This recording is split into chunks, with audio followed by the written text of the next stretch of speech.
Assalamualaikum warahmatullahi wabarakatuh. Di sini saya akan menjelaskan sedikit secara garis besar mengenai materi yang disampaikan oleh kelompok 2 dengan bahasan sejarah pada masa pemerintahan demokrasi liberal masa Kabinet Sukiman.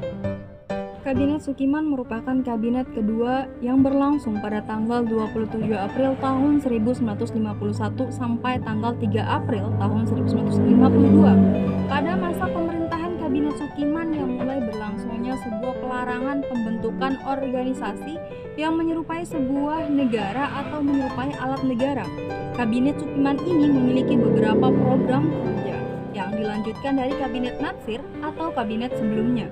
Beberapa program kerja seperti pemulihan keamanan serta ketertiban pemerintahan Indonesia, kemudian mengusahakan kemakmuran rakyat dan memperbarui hukum agraria sesuai dengan kepentingan para petani, serta mempercepat persiapan pemilihan umum dan menjalankan politik luar negeri secara baik. Program kerja dari Kabinet Sukiman ini berbagai bidang, ada bidang keamanan, bidang sosial, bidang ekonomi, bidang politik luar negeri, serta bidang hukum dan bidang lainnya. Mengenai politik dalam negeri, Kabinet Sukiman banyak ditentang oleh kalangan militer dan kelompok-kelompok dari partai pengusungnya sendiri. Militer menentang Kabinet Sukiman karena kabinet itu dianggap lambat dan tidak becus dalam menyelesaikan permasalahan. Permasalahan serta pemberontakan yang sedang terjadi, seperti pemerintah menghadapi pemberontakan yang terjadi di Jawa Barat, Jawa Tengah, serta di Sulawesi Selatan, kurang tegas.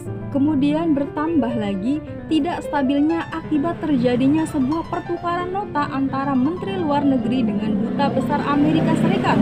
Adapun pencapaian yang diraih dalam Kabinet Sukiman ini diantaranya: pertama, memperhatikan usaha dan memajukan perusahaan kecil, memperhatikan kaum buruh dan pekerja, memperluas dan mengembangkan bidang pendidikan dengan mendirikan berbagai macam sekolah dan tingkatannya.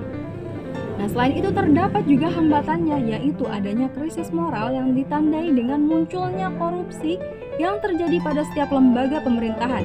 Kemudian kegemaran atau akan barang-barang mewah. Nah, salah satu penyebab jatuhnya Kabinet Sukiman dikarenakan Mutual Security Act yang adalah bentuk perjanjian keamanan dengan Amerika Serikat pada tahun 1952. Nah, yang dilakukan Ahmad Subarjo dari Masyumi secara diam-diam menandatangani persetujuan MSA atau Mutual Security Act. Kemudian Kabinet Sukiman tidak dapat bertahan dan jatuh pada bulan Februari 1952. Tambahan, berdasarkan makalah Yosef Hengki Utama Riawan tahun 2016 program studi pendidikan sejarah Universitas Santa Drama Yogyakarta. Perdana Menteri Sukiman yang berhasil membentuk koalisi Masyumi PNI, kebanyakan orang menganggap sebagai bentuk pemerintahan yang wajar. Soekarno lebih senang dengan susunan itu. Paling tidak, kabinet memberinya anggaran yang lebih besar dan kebebasan yang lebih besar untuk berpidato.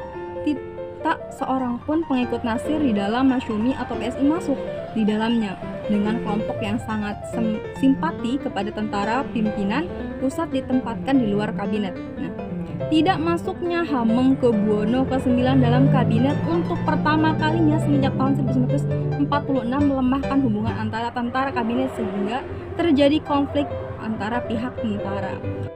Untuk kelompok 2 tidak ada kritik maupun saran. Makalah yang sudah dibuat sudah cukup bagus. Dan mungkin sekian yang bisa saya sampaikan. Mohon maaf jika terdapat kesalahan baik dari segi pengucapan. Dan saya ucapkan terima kasih. Wassalamualaikum warahmatullahi wabarakatuh.